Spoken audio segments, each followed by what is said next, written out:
Roberto Azevedo sempre se orgulhou de conhecer bem sua família. Após 22 anos de casamento com Sandra e 3 filhos criados em sua casa no subúrbio de São Paulo, ele achava que dominava os ritmos de seu lar. Terças-feiras à noite eram para lição de casa e jantar em família. Fins de semana significavam jogos de futebol para Emília, a caçula, e treino de basquete para os gêmeos, João e Lucas. Era uma vida previsível, e Roberto gostava assim. Aquela terça-feira começou como qualquer outra.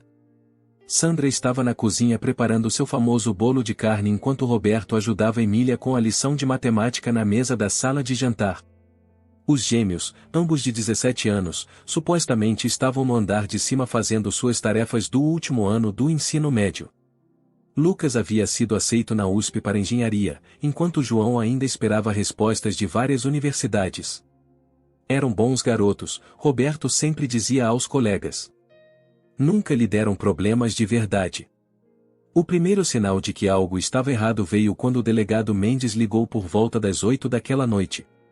Roberto quase não atendeu o número desconhecido, mas algo o fez atender no quarto toque. Senhor Azevedo? Aqui é o delegado Mendes, da Polícia Civil de São Paulo. Precisamos falar com o seu filho João. O estômago de Roberto embrulhou. Ele podia ouvir a voz de Sandra da cozinha, rindo de algo que Emília havia dito, completamente alheia de que o mundo deles estava prestes a mudar. Ele saiu para a varanda dos fundos, fechando a porta atrás de si. Do que se trata, delegado? Seu filho estava presente durante uma batida que realizamos esta tarde em um galpão na Zona Sul. Temos motivos para acreditar que ele está envolvido na distribuição de eletrônicos roubados. Precisamos que ele venha depor. As palavras atingiram Roberto como um golpe físico. João?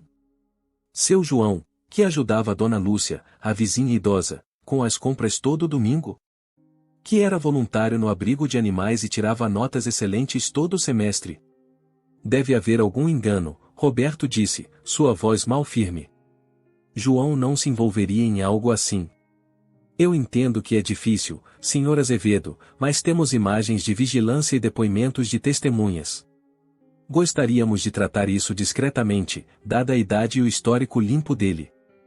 O senhor pode trazê-lo à delegacia amanhã às 10? Depois que o delegado desligou, Roberto ficou na varanda por um longo tempo, observando o gato do vizinho rondar pelo jardim deles. Lá dentro, ele podia ouvir os sons familiares da rotina noturna de sua família. Sandra chamando os meninos lá de cima para descerem para a sobremesa.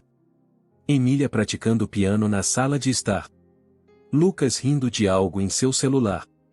Quando ele finalmente voltou para dentro, João estava arrumando os pratos na mesa para a torta de maçã de Sandra.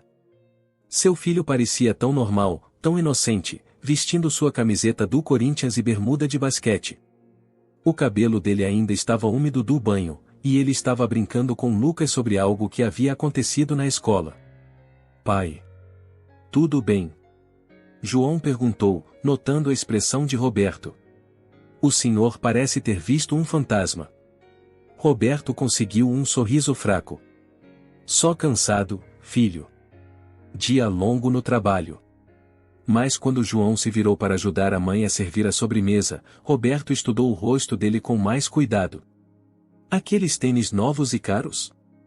E aquele relógio que João estava usando ultimamente, Roberto já o tinha visto antes? Pequenos detalhes que de repente pareciam significativos, embora ele não tivesse certeza se sua mente estava pregando peças nele. Durante a sobremesa, Roberto se viu analisando cada palavra que João dizia, cada gesto. Quando Sandra mencionou que João estava saindo mais tarde ultimamente, a explicação de João sobre grupos de estudo na casa de amigos pareceu de repente vazia. Quando Emília perguntou a João sobre seus planos para o fim de semana, houve uma breve hesitação antes que ele respondesse, algo que Roberto não havia notado antes. Depois que as crianças foram para o andar de cima, Roberto ajudou Sandra a lavar a louça em silêncio. Ela conversava sobre seu dia no hospital onde trabalhava como enfermeira, completamente alheia à tempestade que se formava na mente do marido. Como ele poderia contar a ela? Como ele poderia explicar que o filho deles, aquele de quem ela se gabava para os colegas de trabalho, poderia estar em sérios apuros legais? Roberto? Você está lavando este prato pela terceira vez, Sandra disse, tocando seu braço gentilmente. O que está acontecendo? Ele olhou para sua esposa de 22 anos, seus olhos castanhos e gentis cheios de preocupação, e sentiu o peso do que tinha que contar a ela. Mas ainda não. Não até que soubesse mais. Não até que pudesse descobrir como proteger sua família de desmoronar. Só pensando em um problema no trabalho, ele mentiu, odiando-se por isso. Nada que não possamos resolver. Mais tarde naquela noite, Roberto ficou acordado, olhando para o teto enquanto Sandra dormia tranquilamente ao seu lado. Corredor abaixo, ele podia ouvir Lucas jogando videogame com seus fones de ouvido, os sons fracos de tiros e explosões flutuando pelas paredes. O quarto de João estava em silêncio. Por volta da meia-noite, Roberto ouviu passos no corredor e o clique suave da porta da frente abrindo e fechando. Ele se levantou e espiou pela janela do quarto, observando enquanto João caminhava rapidamente pela rua em direção à esquina onde um sedã escuro esperava. Seu filho entrou no banco do passageiro, e o carro partiu na noite. Roberto ficou na janela até o amanhecer, esperando João voltar. Quando seu filho finalmente entrou de volta em casa às 5:30 da manhã, Roberto fingiu estar dormindo. Mas ao ouvir a porta do quarto de João fechar suavemente, ele percebeu que tudo o que ele pensava saber sobre sua família estava prestes a mudar. O garoto que acabará de entrar sorrateiramente em sua casa não era o mesmo João que havia servido torta de maçã apenas algumas horas antes. Amanhã, ele teria que sentar com seu filho e exigir a verdade. Amanhã, ele teria que contar a Sandra que sua vida suburbana cuidadosamente construída tinha rachaduras mais profundas do que qualquer um deles havia imaginado. A manhã seguinte chegou muito cedo e não cedo o suficiente. Roberto sentou-se à mesa da cozinha com seu café, observando João comer cereal como se fosse uma quarta-feira qualquer. Seu filho parecia cansado, com olheiras sob os olhos, mas estava fazendo um bom show de normalidade. Sandra se agitava pela cozinha, preparando lanches e lembrando Emília sobre sua aula de piano depois da escola. João, você vai de carona com Lucas esta manhã, certo? Sandra perguntou, sem levantar os olhos de fazer os sanduíches. Na verdade, eu posso levá-lo, Roberto disse de repente. Tanto Sandra quanto João olharam para ele com surpresa. Pai, eu estou bem pegando o ônibus, João disse rapidamente. Além disso, o senhor não tem aquela reunião cedo? A reunião foi adiada, Roberto manteve a voz firme. Precisamos conversar de qualquer forma. Algo no tom de seu pai fez João parar de comer. Lucas, que acabará de descer com sua mochila, percebeu a tensão imediatamente. Tudo bem? Lucas perguntou, olhando entre o pai e o irmão gêmeo. Tudo, Roberto disse. João e eu só temos algumas coisas para discutir. Sandra parou em sua rotina de fazer lanches, sentindo a correnteza na sala. Roberto, está tudo bem? Antes que Roberto pudesse responder, seu telefone tocou. Era seu escritório, e ele tinha que atender. Enquanto ele entrava na sala ao lado, ouviu Sandra perguntando a João se ele estava com algum tipo de problema. A resposta de João foi muito baixa para ouvir, mas quando Roberto voltou, tanto Sandra quanto Lucas estavam olhando para João com expressões preocupadas. Lucas, pegue o ônibus hoje, Roberto disse. João, pegue suas coisas. Estamos saindo agora. A viagem para a escola foi silenciosa pelos primeiros quarteirões. João olhava pela janela do passageiro, a mandíbula apertada.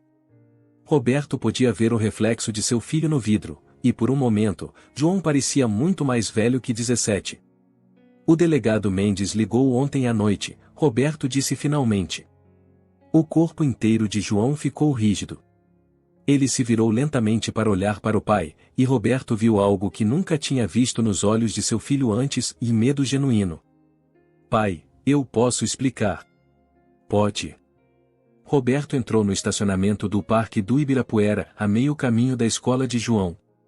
Ele estacionou o carro e se virou para encarar o filho completamente. Porque agora, estou tentando entender como meu filho acabou em uma batida policial envolvendo eletrônicos roubados. O rosto de João empalideceu. As mãos dele tremiam levemente enquanto ele as passava pelo cabelo. Não é o que o senhor pensa. Então me diga o que é, João. Porque eu fiquei acordado a noite toda tentando descobrir onde eu errei como seu pai. A dor na voz de Roberto pareceu atingir João mais forte do que a raiva teria. Os ombros do filho caíram, e por um momento, ele parecia o menininho que costumava engatinhar para o colo de Roberto depois de um pesadelo. Eu precisava de dinheiro, João disse calmamente. Para a faculdade. Eu sei que o senhor e a mamãe já estão apertados com Lucas e eu indo para a faculdade. Eu ouvi vocês falando sobre fazer uma segunda hipoteca. Roberto sentiu o coração apertar. Então você decidiu virar criminoso? Não era para ser crime, João disse desesperadamente. Esse cara, o Marcos, na escola, ele disse que tinha contatos com pessoas que compravam eletrônicos. Ele disse que eram itens de estoque excedente, perfeitamente legais. Eu pensei que estava apenas ajudando a movimentar estoque. João, você tem 17 anos. Nunca lhe ocorreu pedir ajuda a mim em vez de confiar em um garoto da escola. O senhor já tem 2 empregos, pai. A mamãe está fazendo turnos duplos no hospital. A Emília precisa de chuteiras novas e aulas de piano. Eu vejo como vocês dois estão cansados. A voz de João falhou. Eu só queria ajudar, não piorar as coisas. Roberto olhou para seu filho, vendo-o claramente talvez pela primeira vez em meses.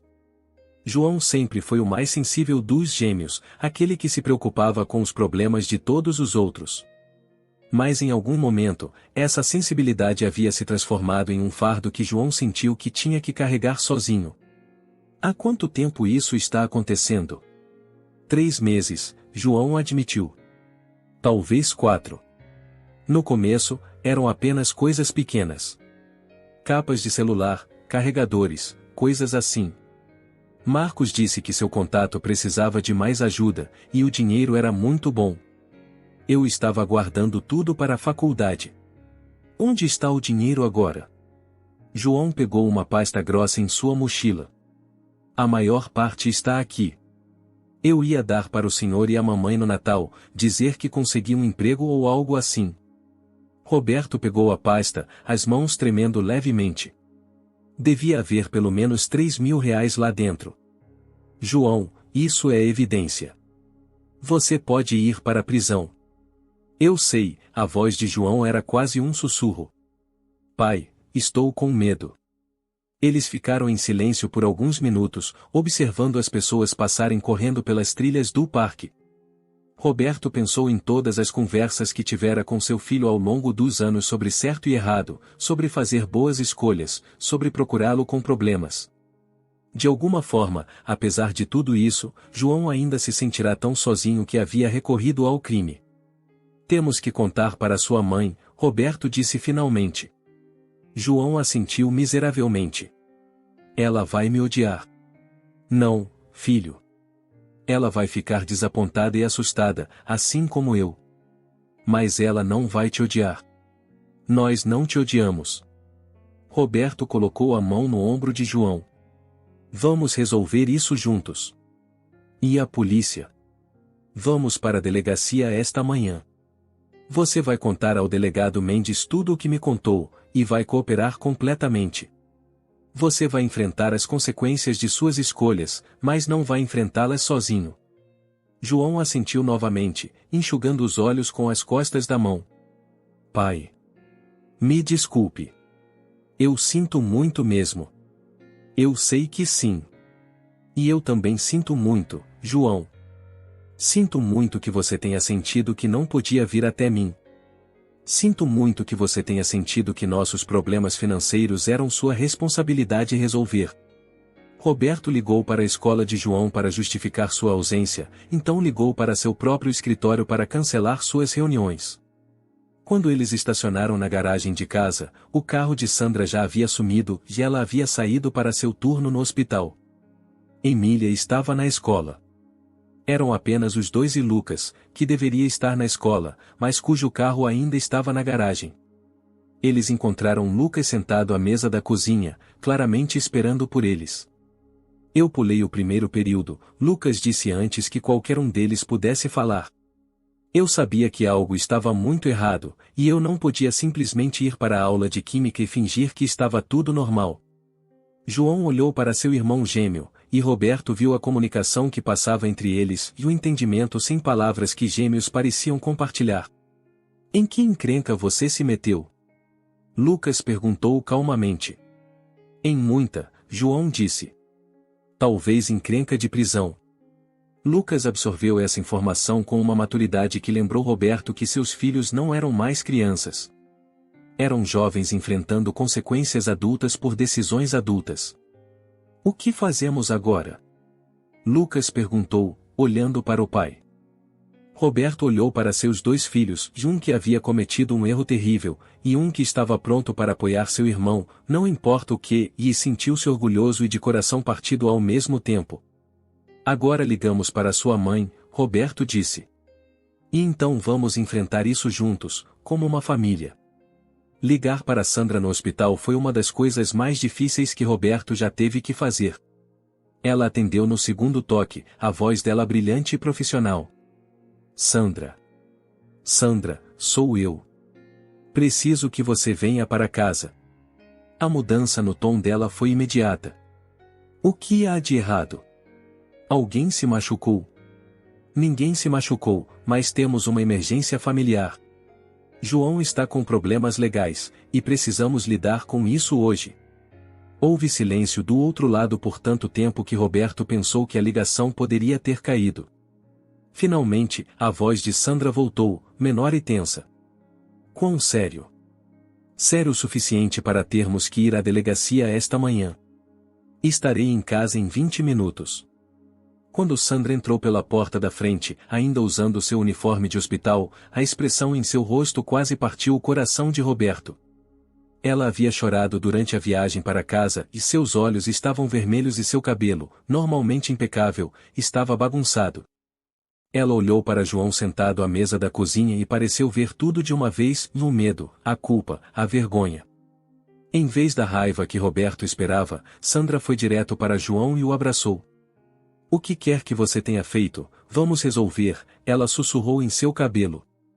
Mas você tem que me contar tudo. João desabou então, soluçando contra o ombro da mãe enquanto ela o segurava como se ele ainda fosse um menininho. Lucas sentou-se quietamente à mesa, as mãos firmemente entrelaçadas à frente dele, e Roberto sentiu o peso de como isso estava afetando todos eles. Quando João se recompôs o suficiente para falar, ele contou a Sandra a mesma história que havia contado a Roberto. Ela ouviu sem interromper, seu rosto alternando entre descrença, desapontamento e desgosto. Quando ele terminou, ela ficou em silêncio por um longo tempo. R$3.000, ela disse finalmente, olhando para a pasta sobre a mesa. João, você entende que isso faz você parecer mais do que apenas um garoto que cometeu um erro? Isso faz você parecer um criminoso. Eu sei, João sussurrou. Sandra olhou para Roberto. O que o delegado disse exatamente? Roberto explicou a conversa, e o rosto de Sandra empalideceu a cada detalhe. Ela era uma mulher inteligente e ela entendeu as implicações tão claramente quanto ele. Precisamos de um advogado, ela disse. Antes de irmos à delegacia, precisamos de representação legal. Mãe, não podemos pagar um advogado, João protestou. Essa é a razão de toda essa confusão. Vamos resolver o dinheiro, Sandra disse com firmeza. Roberto, ligue para aquele advogado que cuidou do fechamento da nossa casa. Veja se ele trabalha com direito criminal ou pode recomendar alguém. Enquanto Roberto fazia ligações, Sandra mandou Lucas para a escola com instruções para buscar Emília em seu programa de atividades extracurriculares e mantê-la ocupada até que eles chegassem em casa. Ela não queria que a filha caçula visse a família em crise até que soubessem mais sobre o que estavam enfrentando. O advogado, Dr. Daniel Martins, não pôde encontrá-los imediatamente, mas concordou com uma consulta por telefone. Ele foi direto sobre a situação de João. Se eles têm imagens de vigilância e testemunhas, seu filho está sujeito a sérias acusações. No melhor cenário, dada a idade e o histórico limpo dele, ele pode conseguir liberdade provisória e serviço comunitário. No pior cenário, ele pode enfrentar internação em instituição para menores. O que devemos fazer na delegacia? Roberto perguntou. Sejam honestos, cooperem, mas não deixem João responder a nenhuma pergunta sem a minha presença. Eu os encontro lá em 1 hora. A delegacia não era nada do que qualquer um deles esperava. A delegada Mendes era uma mulher de 40 e poucos anos com olhos gentis e uma postura direta. Ela tratou João com respeito, mas deixou claro que sua situação era grave. Estamos rastreando essa operação há 6 meses, ela explicou à família. Seu filho era o que chamamos de corredor ou alguém que transportava bens roubados de armazéns para compradores. Os eletrônicos foram retirados de contêineres no aeroporto de Guarulhos. Sandra apertou a mão de Roberto com força. Roubo em aeroporto era um crime federal, o que significava que isso poderia ser ainda pior do que eles haviam pensado. Quando o advogado chegou, ele passou 30 minutos conversando em particular com João antes que o interrogatório formal começasse. João respondeu a todas as perguntas honestamente, fornecendo nomes, datas e detalhes sobre seu envolvimento. Ele entregou a pasta de dinheiro e seu celular, que continha mensagens de texto coordenando coletas e entregas. A cooperação de seu filho foi registrada, disse a delegada Mendes depois. O promotor levará isso em consideração ao decidir sobre as acusações. Como João tem 17 anos, isso provavelmente será tratado no Juizado da Infância e Juventude, mas dada a natureza federal do roubo, pode haver acusações adicionais. O que acontece agora? Sandra perguntou. João será liberado sob a custódia de vocês, aguardando acusações formais. Ele precisará comparecer ao tribunal na próxima semana para uma audiência inicial. Recomendo que o mantenham perto de casa e longe de qualquer pessoa envolvida neste caso. No caminho para casa, a família ficou em silêncio, exceto pelas desculpas ocasionais de João. Roberto sentia como se estivesse dirigindo por um pesadelo, tudo familiar, mas de alguma forma mudado. O bairro deles parecia o mesmo, mas a casa agora parecia um lugar onde segredos haviam sido guardados e a confiança havia sido quebrada. Emília estava fazendo a lição de casa na mesa da cozinha quando eles entraram, conversando com Lucas sobre seu dia na escola. Ela levantou os olhos expectante, claramente sentindo que algo importante havia acontecido. Reunião de família, Sandra disse gentilmente. Sala de estar. Eles se reuniram nos sofás, Emília parecendo confusa e preocupada. Roberto e Sandra haviam concordado no carro que lhe diriam a verdade, mas em termos que uma criança de 13 anos pudesse entender. João cometeu alguns erros sérios, Sandra começou. Ele se envolveu com algumas pessoas que estavam fazendo coisas ilegais, e agora ele tem que enfrentar as consequências. Os olhos de Emília se arregalaram. Que tipo de coisas ilegais?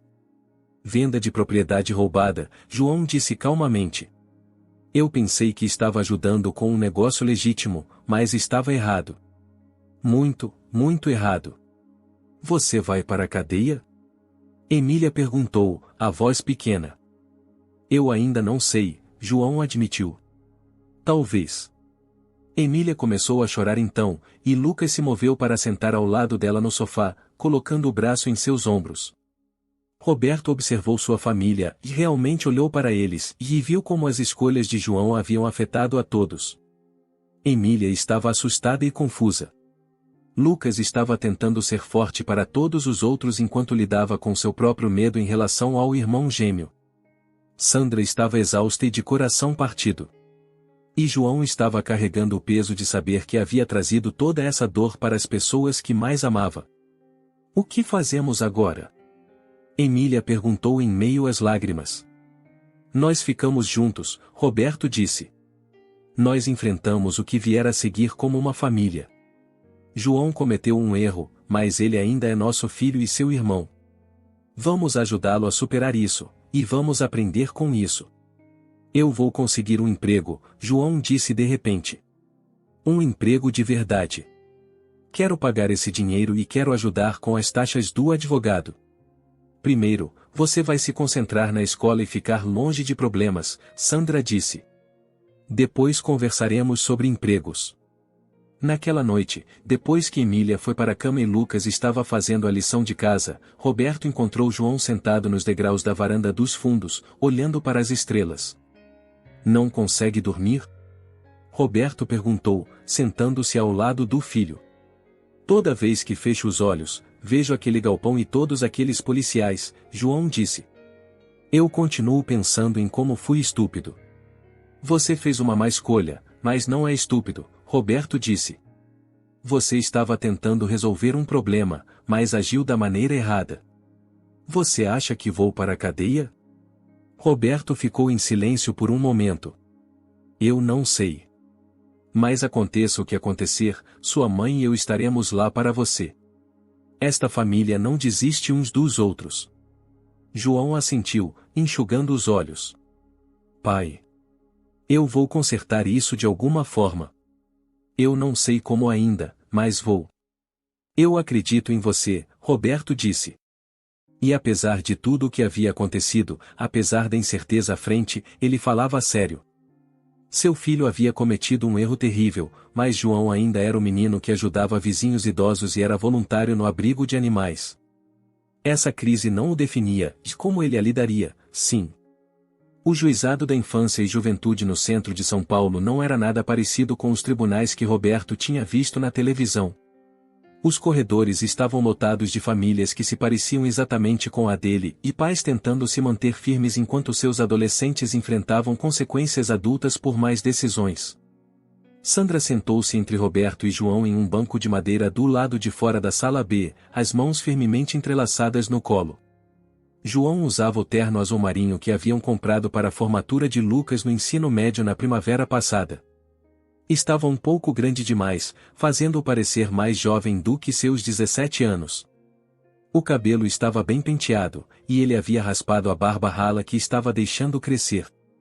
Dr. Daniel Martins, o advogado deles, havia insistido na aparência impecável. Lembre-se do que conversamos, Martins disse calmamente a João. Levante-se quando o juiz entrar, respondamos sim, meritíssimo ou não, meritíssimo, e não forneça informações além do que for perguntado. Lucas quis ir, mas decidiram que era melhor ele ficar em casa com Emília. Alguém precisava manter a normalidade, e Lucas estava lidando com essa responsabilidade com uma maturidade que impressionava e preocupava Roberto. Seu filho não deveria ter que ser o estável aos 17 anos. Quando o caso deles foi chamado, eles entraram na sala do tribunal atrás de Martins. A juíza Patrícia Lima era uma mulher pequena, com cabelos prateados e olhos afiados. Ela revisou o processo de João enquanto eles estavam à mesa dos réus, o silêncio se estendendo desconfortavelmente. João Miguel Azevedo, ela disse finalmente. Você é acusado de tráfico de propriedade roubada e conspiração para cometer roubo. Como se declara? A voz de João era quase inaudível. Culpado, meritíssima. O promotor, um jovem que parecia recém-saído da faculdade de Direito, apresentou o caso do Estado de forma eficiente. As provas eram esmagadoras e imagens de vigilância, mensagens de texto, depoimentos de testemunhas. João havia sido pego em flagrante, e não adiantava lutar contra as acusações. Mas quando Martins se levantou para falar em nome de João, ele pintou um quadro diferente. Ele falou sobre o trabalho voluntário de João, suas conquistas acadêmicas, seu plano de estudar engenharia na USP. Ele apresentou cartas de professores, treinadores e da dona Lúcia, a vizinha idosa, que escreveu sobre a gentileza e a confiabilidade de João. Meritíssima, este é um bom garoto que cometeu um erro terrível, Martins disse. Ele não foi motivado por ganância ou intenção criminosa. Ele estava tentando ajudar sua família financeiramente e se envolveu com as pessoas erradas. Ele cooperou totalmente com a polícia e está genuinamente arrependido de suas ações. Quando a juíza Lima pediu para João falar, ele se levantou lentamente e pigarreou. Roberto prendeu a respiração. Meritíssima, eu sei que o que fiz foi errado. Eu sei que machuquei minha família e decepcionei todos que acreditaram em mim. Eu pensei que estava ajudando, mas só estava piorando tudo. A voz de João ficou mais forte enquanto ele continuava. Eu quero consertar isso de alguma forma. Eu quero mostrar às pessoas que este não sou eu de verdade. A juíza Lima estudou João por um longo momento. Senhor Azevedo, o senhor está enfrentando acusações sérias que podem resultar em internação. No entanto, dada a sua cooperação com a polícia, seu histórico limpo e as circunstâncias de seu envolvimento, estou disposta a considerar alternativas. Ela sentenciou João a 18 meses de liberdade assistida, 300 horas de serviço comunitário e restituição do valor total que ele havia ganhado com suas atividades criminosas. Ele também teria que comparecer às sessões semanais de aconselhamento e manter frequência escolar perfeita. Se o senhor violar qualquer termo desta liberdade assistida, cumprirá 6 meses de internação para menores, a juíza Lima alertou. O senhor entende? Sim, meritíssima. Saindo do tribunal, Roberto sentiu que eles haviam se livrado de uma grande encrenca. Mas o alívio foi misturado com a percepção de que este era apenas o começo. 18 meses era muito tempo para uma família viver sob a sombra do erro de João. O primeiro desafio veio naquela tarde, quando Roberto voltou ao trabalho. Seu chefe, Mário Silva, o chamou em seu escritório e fechou a porta. Eu soube sobre o João, Mário disse sem rodeios. Está por todo o bairro, Roberto. Minha esposa ouviu no supermercado. O coração de Roberto afundou. Em seu subúrbio unido, as notícias se espalhavam rápido. Mário, espero que isso não afete minha posição aqui. A situação de João não tem nada a ver com o meu trabalho. Não estou preocupado com o seu trabalho, Mário disse. Mas estou preocupado com você. Você está péssimo, e sei que isso deve estar te corroendo. A conversa foi estranha, mas solidária. Mário ofereceu a Roberto horários flexíveis para lidar com as datas do tribunal e as consultas de aconselhamento de João. Mas Roberto sabia que nem todos seriam tão compreensivos. Naquela noite, Sandra chegou em casa do hospital com uma aparência derrotada. Ela havia suportado conversas sussurradas e olhares apontados o dia todo. 2 colegas haviam feito comentários sobre o Crianças de hoje em dia ao alcance de sua audição, e ela não tinha certeza se sabiam sobre João ou se era apenas um momento infeliz. Talvez devêssemos considerar nos mudar, ela disse durante o jantar. Começar de novo em outro lugar. Não vamos fugir, Roberto disse com firmeza. Esta é a nossa casa. Estes são nossos amigos e vizinhos. Se eles não conseguem ver além de um erro para quem João realmente é, o problema é deles. Emília ficou quieta durante o jantar, mexendo a comida no prato. Finalmente, ela falou. Alguns colegas na escola estão falando coisas sobre o João. Roberto e Sandra trocaram olhares. Eles sabiam que isso estava por vir, mas ainda doía ver a caçula lidando com as consequências. Que tipo de coisas? Sandra perguntou gentilmente. Que ele é um criminoso. Que nossa família inteira provavelmente é de criminosos. A voz de Emília era pequena e magoada. Mariana Silva disse que a mãe dela a proibiu de sair comigo porque somos mais influências. João largou o garfo e pareceu chocado. Emília, eu sinto muito. Nunca pensei em como isso te afetaria. Não é sua culpa que as pessoas sejam estúpidas, Emília disse com surpreendente maturidade. Mas ainda dói. Mais tarde naquela noite, Roberto encontrou João em seu quarto fazendo a lição de casa. A mesa do filho estava coberta de folhetos de faculdade e formulários de bolsa de estudos, todos para escolas que não a USP. Pensando em desistir da USP? Roberto perguntou. João levantou os olhos cansados. Eles podem rescindir minha aceitação por causa das acusações criminais.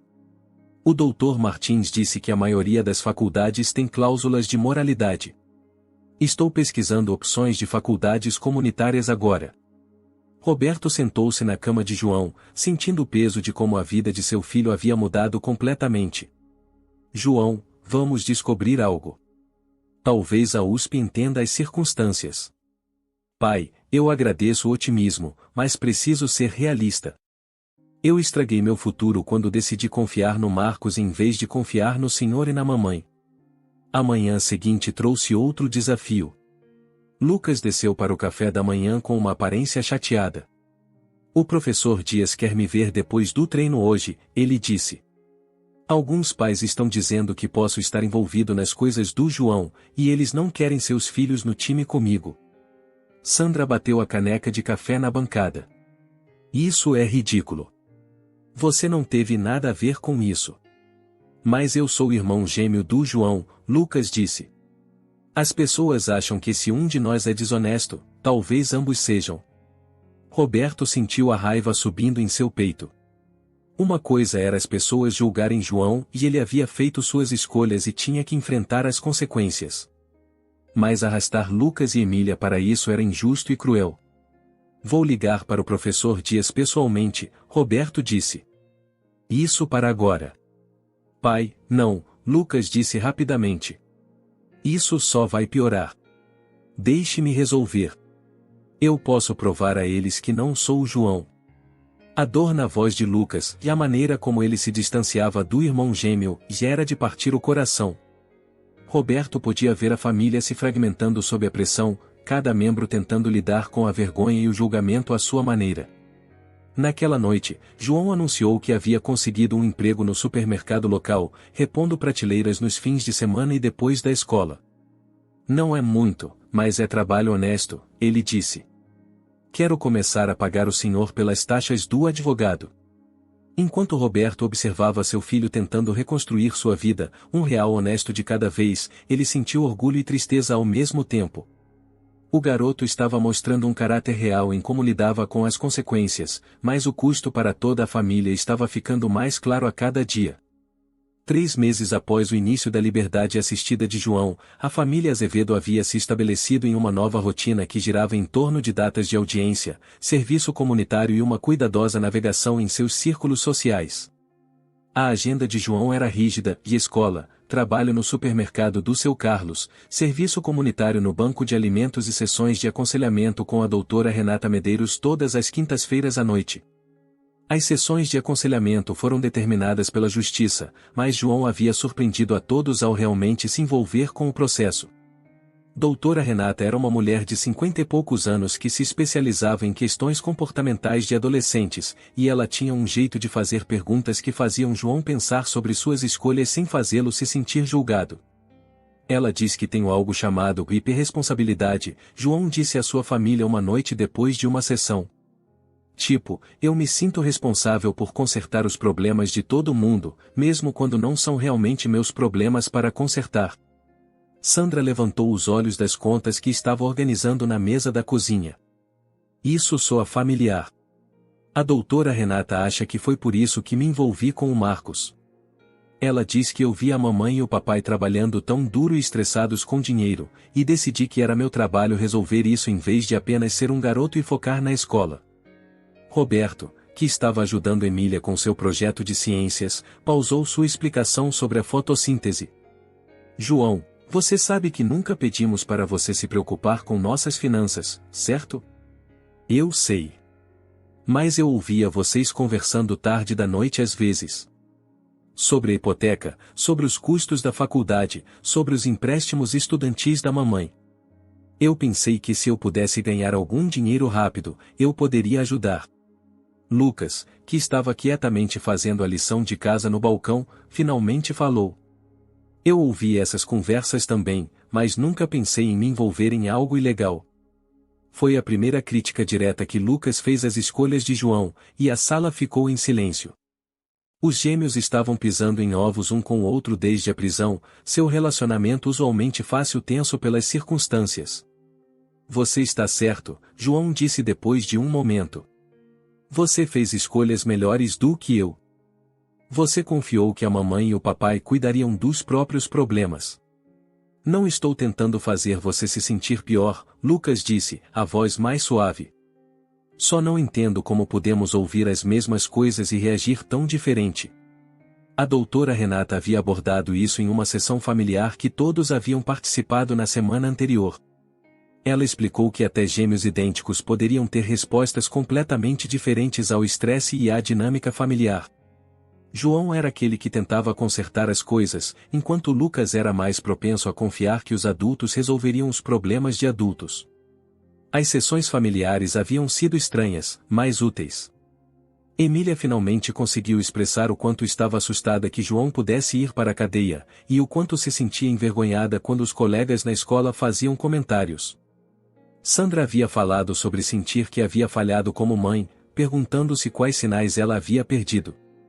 Roberto havia admitido que se sentia culpado por trabalhar tanto que João sentiu que não podia procurá-lo com preocupações. Mas as sessões também lhes mostraram suas forças. Quando a doutora Renata pediu a cada membro da família para descrever os outros, o amor e o apoio ficaram claros. Emília disse que João era o irmão que a ensinou a andar de bicicleta e sempre lembrava do aniversário dela. Lucas falou sobre como João havia ficado acordado a noite toda ajudando-o com a lição de casa de química quando ele estava com dificuldades. Sandra e Roberto ambos falaram sobre a gentileza e a integridade de João, qualidades que não haviam desaparecido apesar de seu mau julgamento. O serviço comunitário no banco de alimentos havia se tornado surpreendentemente significativo para João.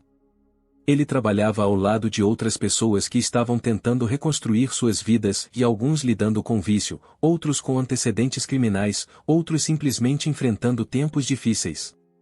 Dona Rosa, que gerenciava o programa de voluntariado, havia demonstrado um interesse especial em João.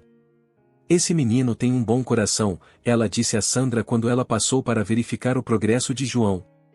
Ele não apenas cumpre suas horas exigidas e vai embora.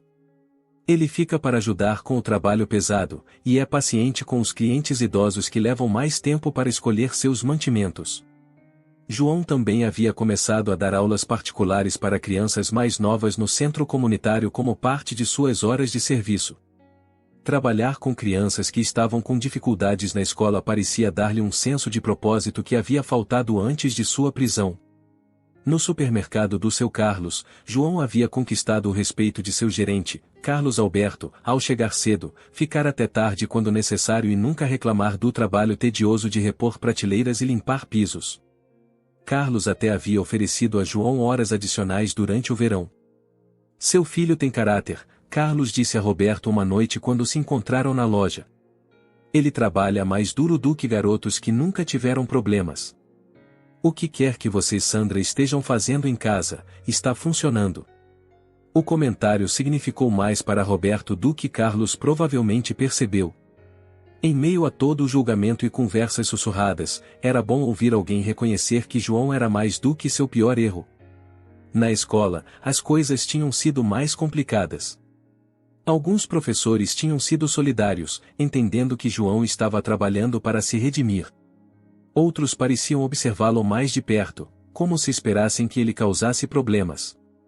Sua orientadora, professora Clara, se não confundir com a vizinha idosa deles, havia estado trabalhando com João para explorar opções de faculdade que ainda poderiam estar disponíveis apesar de seu antecedente criminal.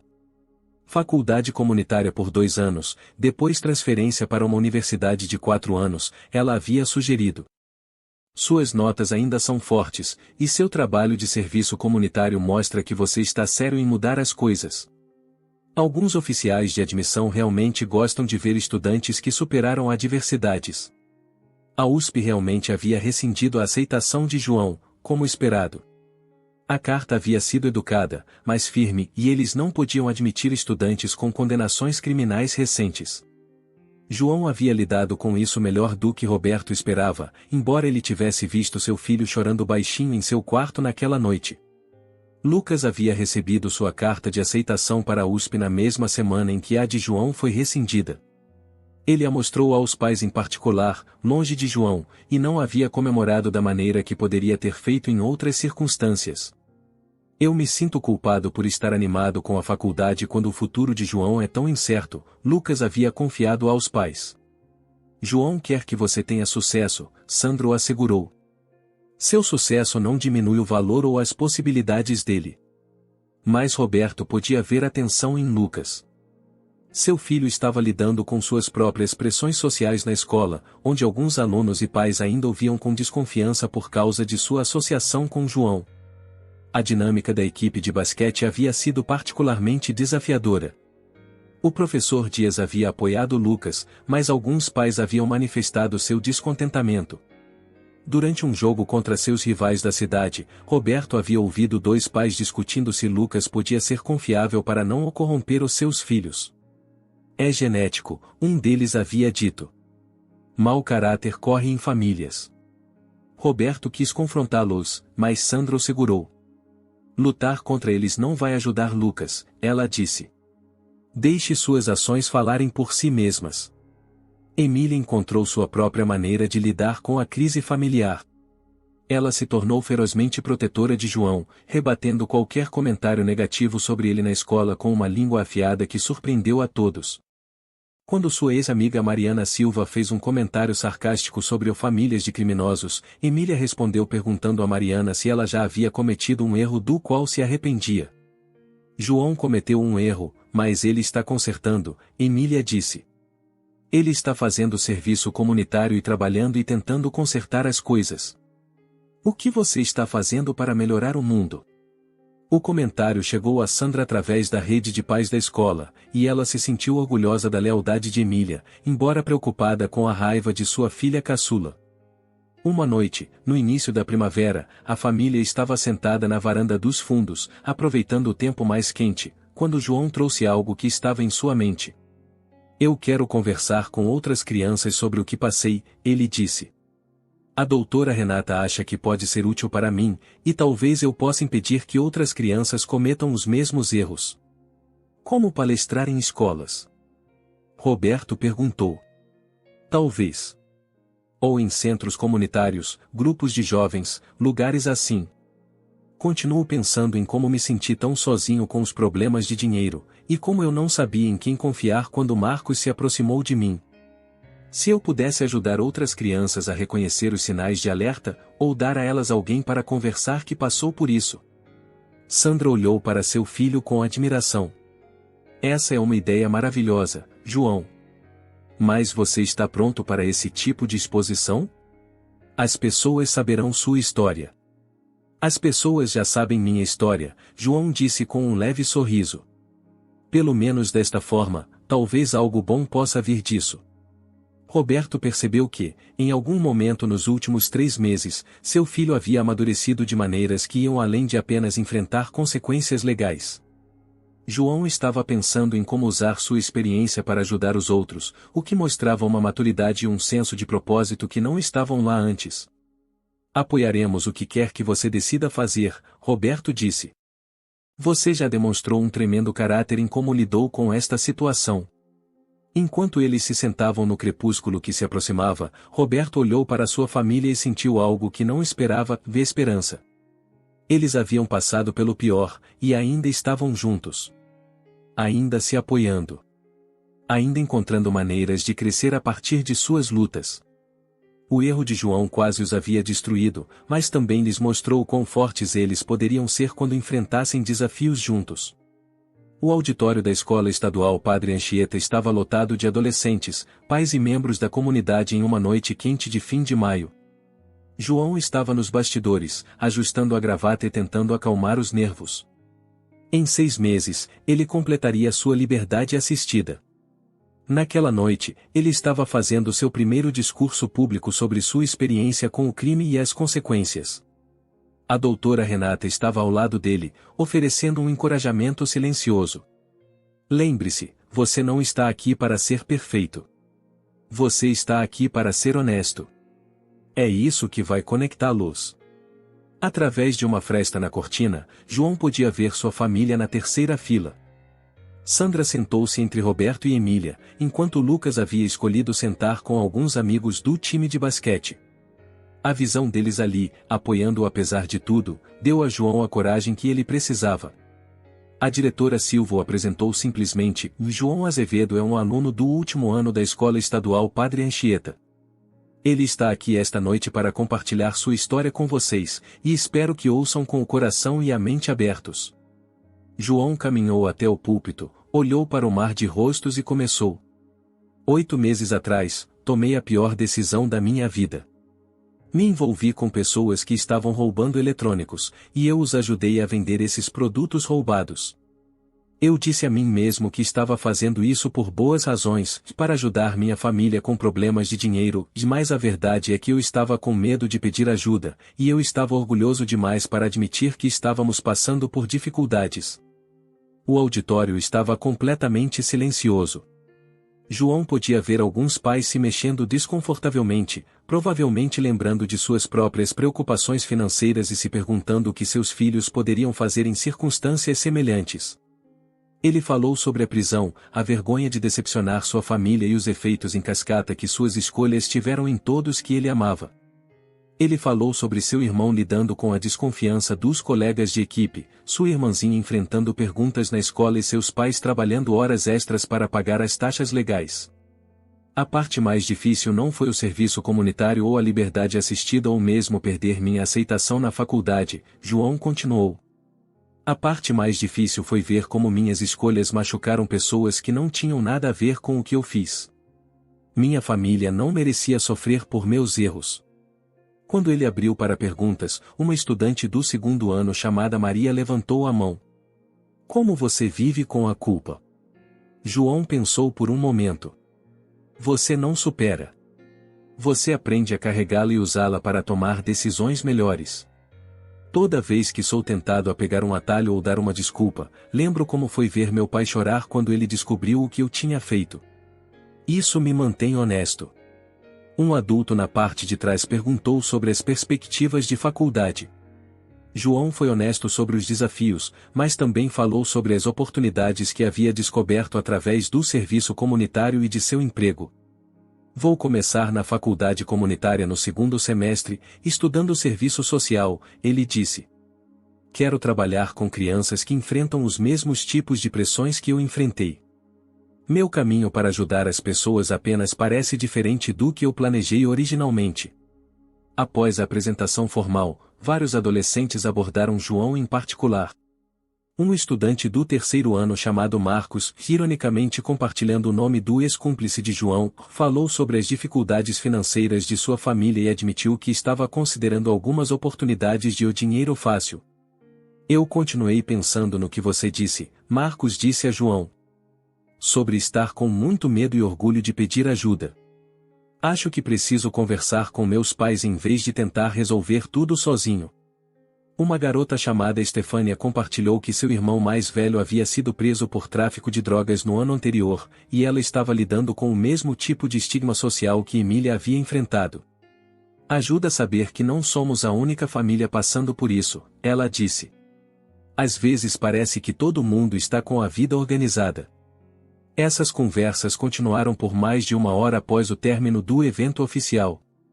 João se viu trocando informações de contato com vários jovens, prometendo estar disponível se eles precisassem de alguém para conversar que entendesse suas situações.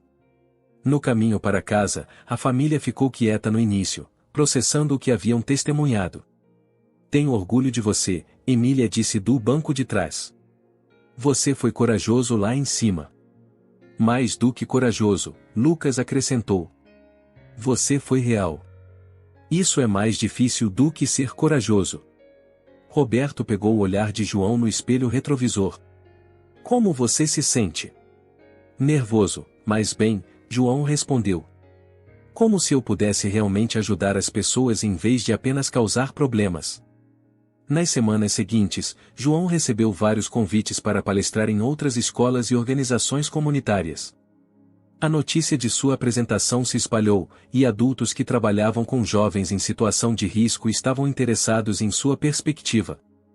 Dona Rosa do Banco de Alimentos havia estado na plateia naquela noite, e ela ofereceu a João uma posição de meio período como coordenador de jovens quando suas horas de serviço comunitário fossem concluídas. Você tem um dom para se conectar com jovens, ela disse a ele. E sua experiência lhe dá credibilidade que o treinamento por livros não pode fornecer. A oferta de emprego veio com um salário modesto, mas também a oportunidade de desenvolver programas para adolescentes que enfrentam crises familiares. João seria capaz de continuar seus estudos enquanto ganhava experiência prática na área que queria seguir. Enquanto isso, a dinâmica familiar continuou a evoluir positivamente. Lucas havia se comprometido com a USP e estava animado para começar no segundo semestre, mas ele e João também haviam começado a planejar maneiras de se manterem conectados apesar da distância. Eles haviam iniciado uma conta poupança conjunta para ajudar com as despesas da família, ambos contribuindo com seus empregos de meio período. Emília emergiu da crise com maior maturidade e empatia. Ela se envolveu na mediação de conflitos em sua escola, ajudando outros alunos a resolverem desentendimentos.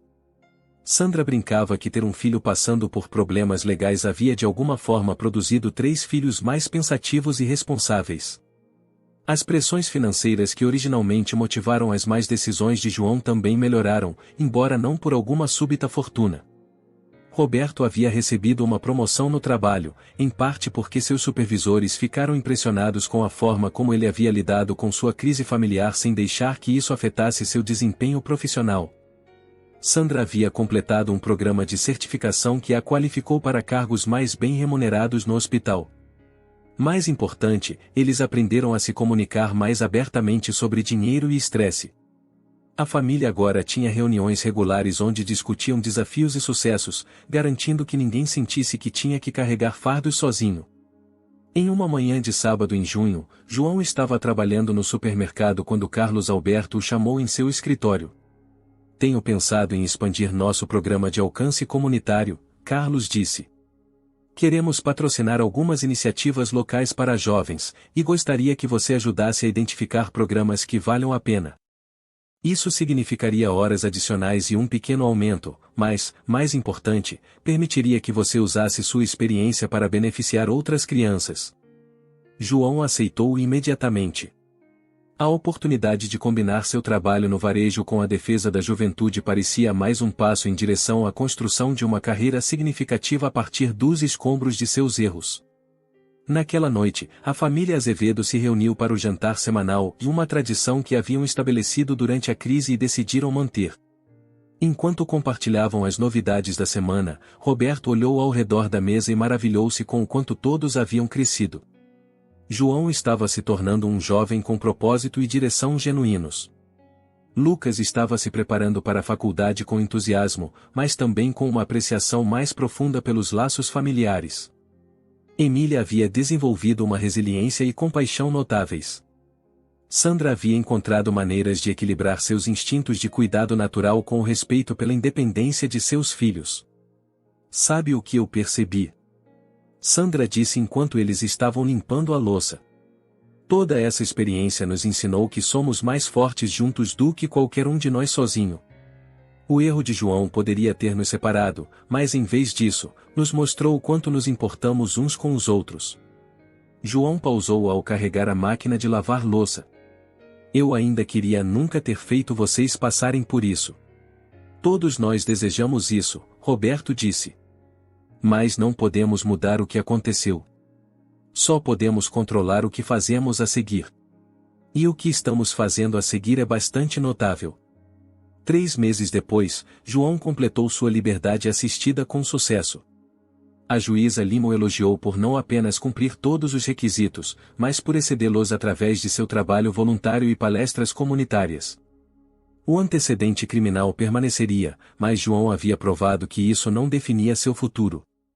Na cerimônia de conclusão, acompanhada por toda a sua família, João agradeceu à juíza por lhe dar a oportunidade de fazer as pazes em vez de simplesmente cumprir pena. "Essa experiência me ensinou que erros não precisam ser permanentes", ele disse. "Eles podem ser o começo de algo melhor se você estiver disposto a trabalhar para consertá-los." Saindo do tribunal pela última vez, João se sentiu mais leve do que em mais de um ano. O peso de seu erro sempre estaria com ele, mas não parecia mais esmagador. Em vez disso, parecia combustível para o trabalho que ele queria fazer ajudando outras famílias a navegar por desafios semelhantes. Roberto levou a família ao seu restaurante favorito para comemorar a conclusão da liberdade assistida de João. Enquanto eles se sentavam à mesa, rindo e compartilhando histórias, ele percebeu que o pior erro de seu filho havia, em última análise, revelado o melhor em todos eles. Eles aprenderam a se comunicar melhor, a se apoiar de forma mais eficaz e a enfrentar desafios com honestidade em vez de medo. João levantou seu copo de água em um brinde. As segundas chances e as famílias que não desistem umas das outras. Todos levantaram seus copos, e Roberto sentiu-se grato pela sabedoria conquistada com dificuldade que havia emergido de seus meses mais sombrios. Sua família estava mais forte agora, não apesar do que haviam passado, mas por causa disso.